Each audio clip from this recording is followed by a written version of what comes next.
Hello, and welcome to Networking Unleashed, Building Profitable Connections. Welcome back to the show, folks. I'm your host, Michael Forman, and you're listening to the podcast where networking is more than just an awkward handshake and bad coffee. It's an art and a talent. But here's the twist, it's an art and talent you can actually learn.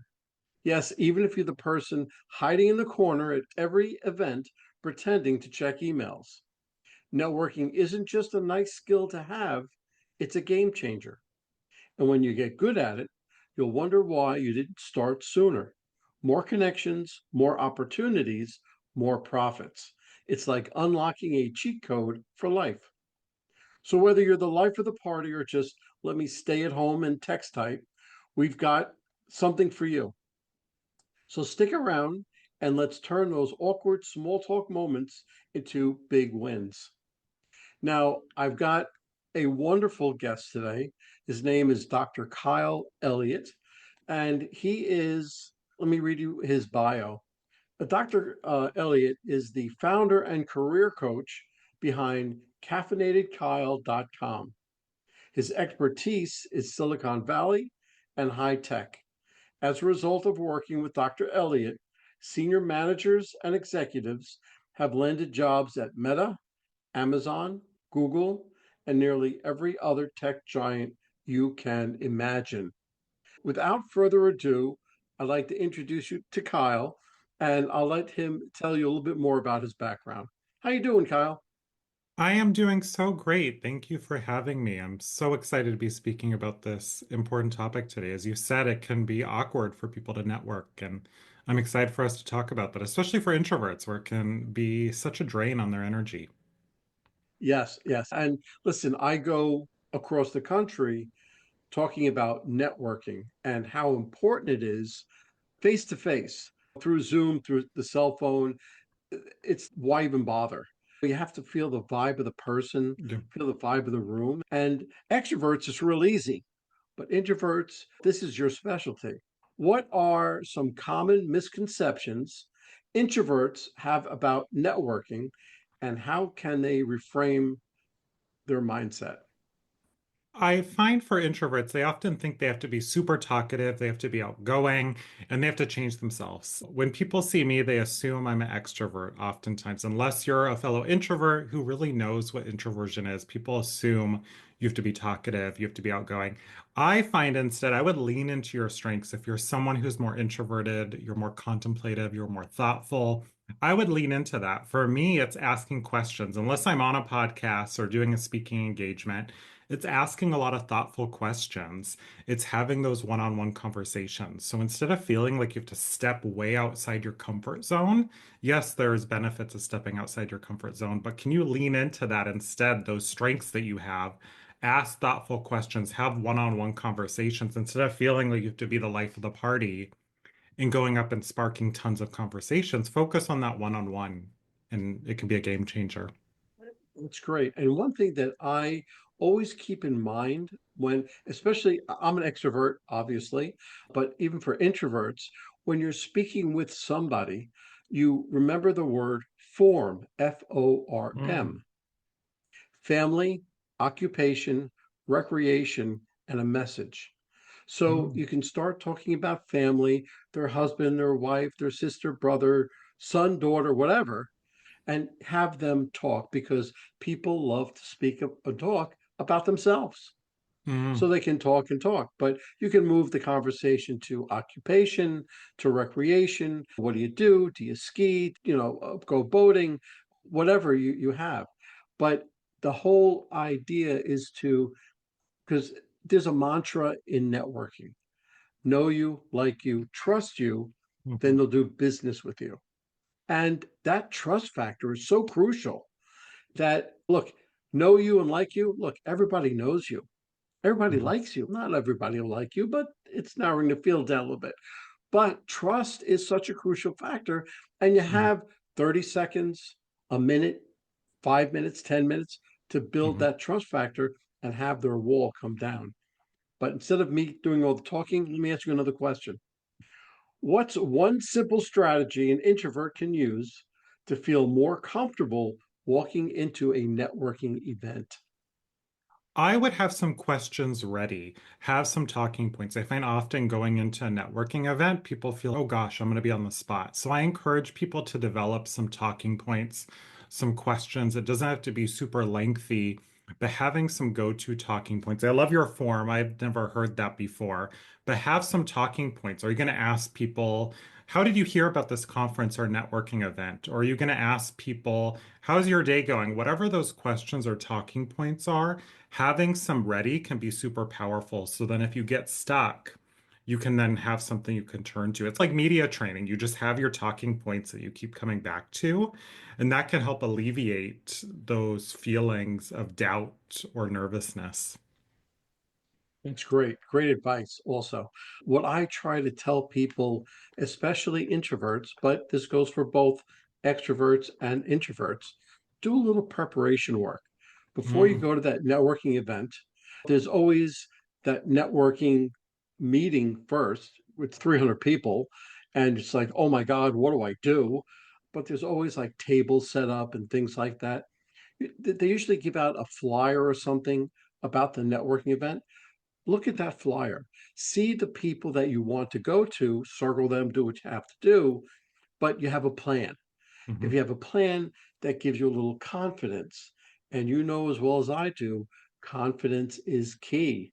You feel mhm. confident with yourself, you can take down mountains. Okay, how can introverts leverage their natural strengths to build meaningful connections? I would focus on that one-on-one. I remember I was at a conference recently and I saw some people standing alone. And I'm like, hey, is this the introvert area? So going and having those one-on-one conversations, asking those thoughtful questions and saying, okay, here are personally, one of my strengths is asking questions. So I'm going to lean into that. Or maybe you like silence. Don't feel like you have to fill up every sentence or every kind of silent moment, but lean into that instead can be really powerful. I also love that research ahead of time. If you know there's going to be some certain people at the conference or they give out often an attendee list or directory, you can reach out to people ahead of time and say, hey, I'd love to set up a coffee. Don't feel like you have to go to every single mingling event, but instead, I was at a conference recently. Some people reached out to me and I reached out to them and said, hey, let's set up some coffee and have conversations. You don't always have to go in and just feel like you have to go around the room talking to every single person. Sometimes two or three really deep conversations can be better than just a bunch of 20, 30-second meet and greets. It's true. That's true. I love what you said when you say, hey, is this the introvert's corner? That's a great icebreaker. And Hmm. usually you'll get a laugh out of it, and that will start you on your way. One thing that I say about people walking to a networking event and walking up to a table, the first thing that they do is listen. You don't talk, Mm, you just wait, listen for the conversation because that conversation may not be suitable for you. So you haven't said anything yet. You quietly bow out and you go to the next table because you don't have to mm, speak. Let's say it is a conversation you want to be a part of. Let the conversation come around to you because remember, you are the expert in your field. mm, So when the conversation comes around to you, say one or two sentences. Hopefully it's intelligent mm, and you'll spark a reaction from two or mm, three of the people, and then you'll mm. start your way. Okay, so what are some practical ways to start and carry a conversation without feeling awkward? I love the questions. I love what you just said, listening there. I just attended a sales training recently and someone had the acronym WAIT. Why am I talking? And as you're talking, I'm thinking, I think this could be good for networking situations. I think sometimes people are nervous and they keep talking, and actually just listening can be really powerful, or asking a great question. Or if you know someone in that environment, can you say, oh, this person, and actually call someone else out and point to them. Ooh, I just heard this person speak here. So actually carrying the conversation instead of feeling like you have to add a bunch of value, that one or two sentences can be powerful instead of dominating the conversation. I'm in a lot of workshops or meetings, and I notice the people who are really memorable sometimes only say a line or two, but it's really powerful instead of feeling like you have to fill all this empty Right. space. Yeah, no, that's true. Listening is such an important skill because you have to learn it as well. But when I here, let's take a scenario when you're sitting down at a table with somebody else and you're having the other person talk, and you're listening to them. Don't think about the next thing that you want to say. Think about what they are saying and respond to them. And when they're talking, there's a pause at the end. That pause Mm, is so very important because what does that tell them? You were listening. Half of the what's going on today, it's just listening. So hmm you're listening and you're responding to what he had said. And mm, whenever you go to these events, I'm going to throw this in, it's out of left field, but you always look to give, not to receive. hmm Always look to be that referral source. And one thing that I coach my students mm, is I tell them at the end of their conversation, before you say what you do, say to them, say, you know something, I like you. I like what you do. I like how you're doing it. How can I make you more successful? How mm, can I be a good referral source for you? It mm. usually blows them away. Yeah. And then you exchange business cards. You say then what you do. And here's a little extra tip. When you get his business card, write down the date, the hmm name of the function, and something you spoke about. hmm Because during your follow up, which is probably more important than meeting the person, Yeah. the follow up, it will come in very handy for that. I love that. It's that being helpful. I call it serving. How can I serve this person? How can I help them in that moment? I think of it planting seeds. How am I planting seeds here and not expecting it to grow right away, but instead I'm going to cultivate it, water it. I love that. There's farmers and there's hunters. Hmm Hunters is really the way it used to be. You go out there and hmm get, how much can I do? How much business can I do? But farmers is you go out and you plant the seeds. You say, hmm how can I make you more successful? hmm How can I be a good referral source for you? It changes the whole thing around a little bit, but mm that's good. Love it. Okay, so how can introverts follow up with new connections in a way that feels authentic and not forced? I think you just mentioned it. That follow-up is key. I think oftentimes you meet so many people at a conference and then people forget to follow up. And I think doing it in a way that feels natural. I love writing, so it could be a message and a thoughtful, customized message. I've been to conferences and either before the conference or after or both, people send a mass message to a bunch of people. Either you're BCC'd or they send an individual message, but it's clearly just a template. I think it's powerful to be thoughtful. I love setting a timer and saying for each person, I'm going to spend 10 minutes thinking, what did we talk about?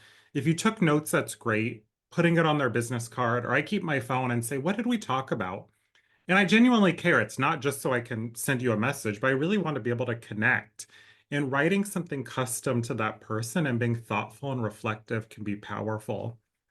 I often find people assume it has to be a follow-up call, but sending a thoughtful email or a message can be powerful. Or if you use LinkedIn or different platforms, it can also be a voice memo. You can record a voice memo and send something to say, hey, it was great talking. Personally, I love snail mail too. I love sending people a thank you card. If you have their address, sending a message. I love coffee, so I have a coaster I send people saying, hey, it was great connecting. Here was something that we talked about as well. That's great. Now, as a coach, that's one thing that I profess.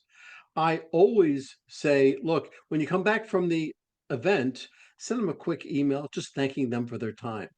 But the next morning, you ready for this? You write a handwritten thank you Mm, note mm, and you just, hey, Dr. Kyle, listen, I want to thank you for your time. It was great spending time with you. I hope everything is well, Michael. That's yep. it. No business, no anything, and send it. Because what I tell again, all of my students is imagine being the person receiving the thank you note. Mhm. And who does that anymore? except No for my one. students, of course. Yeah. And it puts you on top of mind and Hmm. gives them another reason to email or send you a card as well. So it's very good. Yeah, it's Um, watering. You just keep watering all those seeds, and you people keep don't what water and enough. see what sprouts, see Yeah. what comes up. It can really be fun when you're doing it. When you do it right, it's fun. It becomes like, oh, this is great. I want to do this again. Yeah. And because you meet so many people and do so many things. But in a 3 or 4 hour event, I used to come home with a shoebox full of business cards and say, look how great I did. No, I didn't. A 3 or 4 hour event, I feel that you should come back with about 15 or 20 business cards Hmm. because those are the relationships that you started, Yeah. not a customer, but a relationship. Hmm. And the way that I explained the difference between a customer relationship, a customer, if you go to a supermarket and one of your customers, you say, "Hi, Kyle, how you doing? Hey, how you doing, Rich?" And you're done. If it's a relationship, "Hey, Kyle, how you doing? How's your wife, husband, son, daughter, whatever? Oh, I heard he played Little League. What position?" Yeah. And you have a conversation, and then you move on. Mm.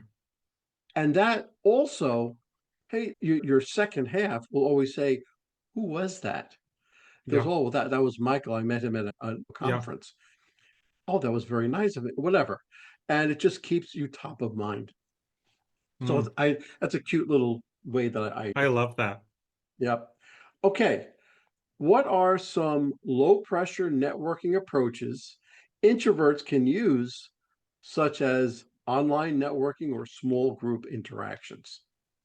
I love LinkedIn. That's my favorite way to network because you can be brave for 5 or 10 seconds.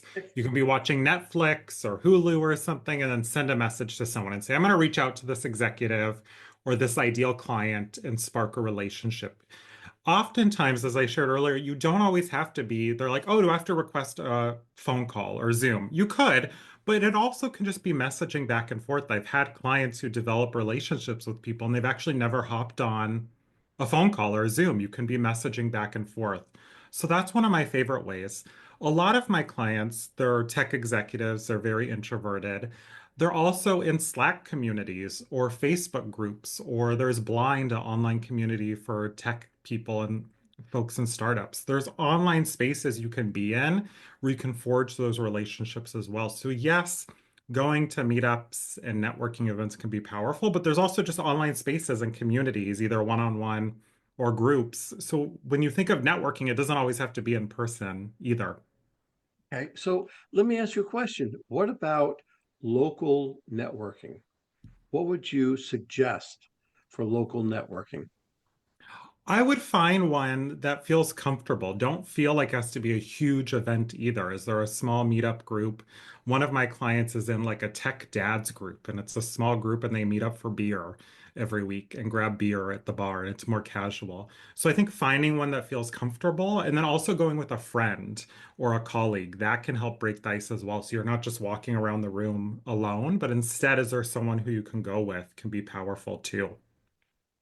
And I always suggest joining a chamber of commerce Hmm. because they have weekly meetings and you can hone your message without really honing your message, without really saying in front of Yeah. everybody. So you have it with it like my chamber of commerce, you have 45 seconds to say what you do, and then you break out into breakout sessions and you have 2 minutes. That's not a very long time, and it's very good for you just to, keep up and hone your skills. And you get into the 30-second elevator speech, and whether it's 5 seconds, 10 seconds, or 30 seconds, but it helps you hone all that.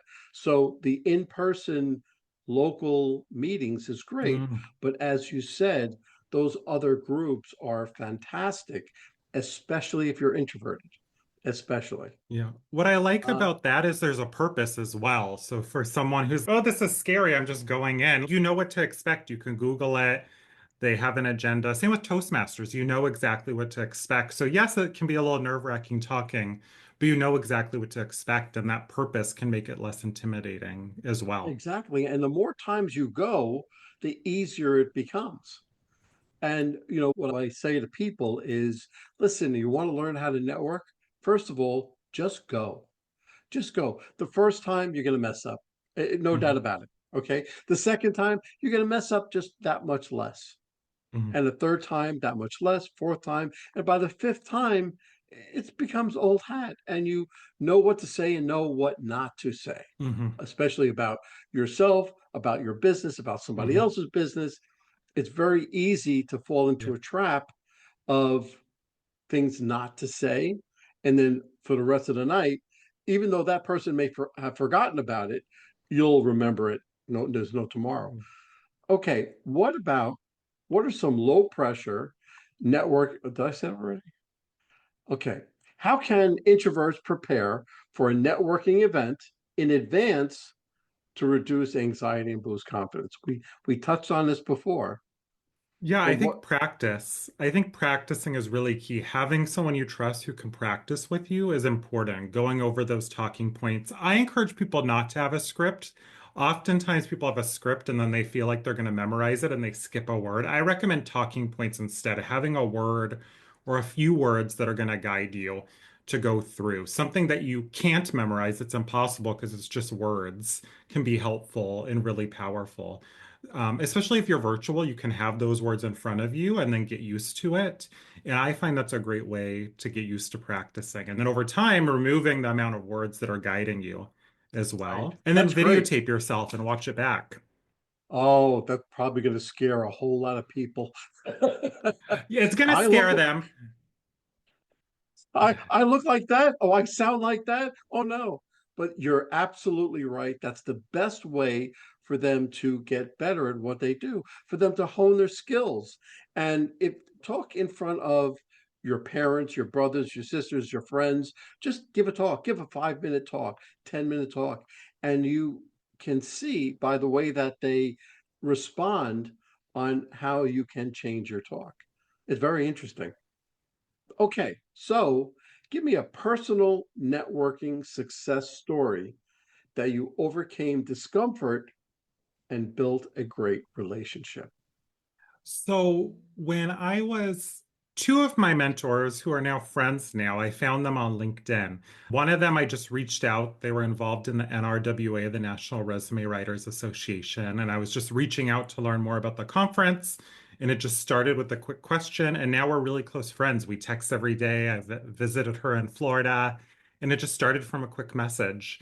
The same with another mentor. I was just posting on LinkedIn. We had a quick conversation. I was on a podcast. We've now met in person. And it just started from a quick message on LinkedIn and chatting and saying, let me reach out. And I think it just takes, as at least as an introvert, where it can feel uncomfortable at first, reaching out to a complete stranger. It just takes that 5 seconds of bravery to, okay, let me reach out. Let me get past this discomfort. Okay, and then I'm done. And it just takes that. I have a client who has an emotional support pickle, this stuffed pickle, and they just hold it and they're like, okay, I'm going to do this scary thing, send, I'm done. And then they move past it. And that's what I think. I can just do this brave thing for 5 seconds, and then it can result in this friendship or this mentor or this new client. Great. I want to tell you that's great for building your self confidence, but as well as you're reaching out and you're actually making friends. And Hmm. with today's day and age, with LinkedIn and everything else, your friends could be anywhere. It's I do my podcast and I had somebody from Australia, somebody from Israel, somebody from Canada all in the same day. So where can I network and have people like that? So it's really an incredible thing. Okay, very important. What are some key body language and nonverbal communication tips that introverts feel more at ease? I find there's this misleading advice sometimes where people always have to be making eye contact. They feel like I always have to be making eye contact. I don't agree with that. I don't think you always have to be doing that. I think part of it's cultural. It can be intimidating if you're always doing that. So I would encourage you to find what feels comfortable for you. I think watching back that video of yourself can be powerful. And I actually encourage people to do it 3 times. Just watch the video, see how you come across. Just listen to the audio, see what it's like, and then put them together and see how you come across. If you notice someone who's a good speaker and you go watch some good speakers, Whether it's a TED Talk or someone delivering a keynote, you'll notice they're actually not always giving eye contact. They're looking around. If someone's giving too much eye contact, it can be a lot. So I'd encourage you to do that and find what feels natural for you. Yes, there's power of stepping outside your comfort zone, but you also have to find what feels natural for you so you come off authentic as well. You're absolutely right. And I started out when I first started speaking, going on stages, keynotes, I would just pick two or three people in the audience. And Hmm. those are the people I would concentrate on. I wouldn't see anybody else. Whether there Yep. was 10 people in the room or 100 people in the room, it would make a difference. But that's how I started. And then I got better, of course. But that's, again, helped me build the confidence Hmm. and no fear. Give me one piece of advice you'd give an introvert who wants to grow their network but feels overwhelmed by the process. I would set realistic expectations. I feel oftentimes people set these huge, lofty goals. I'm going to reach out to 100 people or something. I would set something small and achievable. Maybe I'm going to send one message a week. I think of it like planting those seeds. Okay, let's say you do one a week. That's one of my favorite goals to set, regardless of what the goal is. When I was starting my blog on my website, I'm like, I'm going to do one a week. That's 52 a year. Even if you take 2 weeks off, that's 50 a year if you reach out to a person a week. So I would set a small, achievable goal and then find someone to help hold you accountable. Maybe it's your partner, maybe it's a friend. Have them hold you accountable and say, okay, here I've done it. And then maybe you get ahead one week, you send two or three messages, and then you can take the next few weeks off. But it starts adding up really quickly. And then what I always find powerful is when people respond, when you reach out to a stranger and they say, great, I'll chat with you, and they'll help. I'm always amazed. I work with a lot of tech executives and I say, sure, let me go reach out to this person. And someone's, sure, I'll talk with your client. Or I had an executive at a company. Didn't know them. And they're like, sure, I'll take your client on a tour. I didn't know this person. They just took my client on a tour of their headquarters and then passed their resume along to hiring managers. And it was a complete stranger. So people are willing to help. You just have to Yes. ask. Yes. It sounds you've had so much success with introverts, extroverts, and placing people, helping people get placed. But I want you to give me a mistake that you've made and how you overcame it. I think one of the biggest mistakes I've made is reaching out and just like being too direct sometimes. I'm a very direct person, but being like, here's exactly what I need, very forward and not customizing it and making it sound like I was messaging a bunch of people. When I was first starting out, sometimes I would just send a bunch of messages to a bunch of people and not customize it. And when I go and look back, I'm like, oh, this sounds like it was AI before AI was a thing. So Right. now when I do it, my technique for both myself and when I coach people is make sure it doesn't sound like AI. Spend time customizing it for each person. Because when I look back, I'm like, that was not a good message. It sounds like a template, and I didn't care about this person. I was just transacting. That was very good. Very good. I'm glad you overcame it as well. That was very sound advice. Kyle, how could somebody get hold of you if they wanted your services, they wanted to reach out to you, or even be coached by you? What's the best way for them to reach out to you? Yes, my website, caffeinatekyle.com, and then I spent a lot of time on LinkedIn, Kyle Elliott with two L's and two T's. Very good. Kyle, I will tell you, it's been an absolute pleasure discussing everything with you today. And I'm just sorry we ran out of time because we probably would sit here for 2 more hours talking about the same things. So I want to thank you again for coming on the podcast. Yes, thank you for having me. Well, hold on, folks. Don't go anywhere. Let me just read a few of our sponsors that we have. Struggling to reach success? Maybe it's time to quit. In Quit Your Way to Success by Rodney Davis. This reveals 27 steps to breaking bad habits that hold you back. This powerful book helps you rewire your mindset, take control of your actions, and turn setbacks into stepping stones. With real life examples, motivational quotes, and actionable lessons, especially for sales professionals, you'll gain the tools to quit. What's stopping you and start winning? Transform your future today. So Quit Your Way to Success by Rodney Davis, available now on Amazon. And this is a nonprofit called Revved Up Kids. This is something I believe in wholeheartedly. Revved Up Kids is on a mission to protect children and teens from sexual abuse, exploitation, and trafficking. They provide prevention training programs for children, teens, and adults. To learn more, go to revvedupkids.org. That's REVVEDUPKIDS.org. Well, that's a wrap, folks. A huge thank you to our special guest for sharing such incredible insights today. And of course, a big shout out to you, our amazing listeners, for tuning in and spending your time with us. Remember, networking isn't about being perfect, it's about being present. So take what you've learned today, get out there, and make some meaningful connections. If you enjoyed this episode, don't forget to subscribe, leave us a review, and share it with someone who could use a little networking inspiration.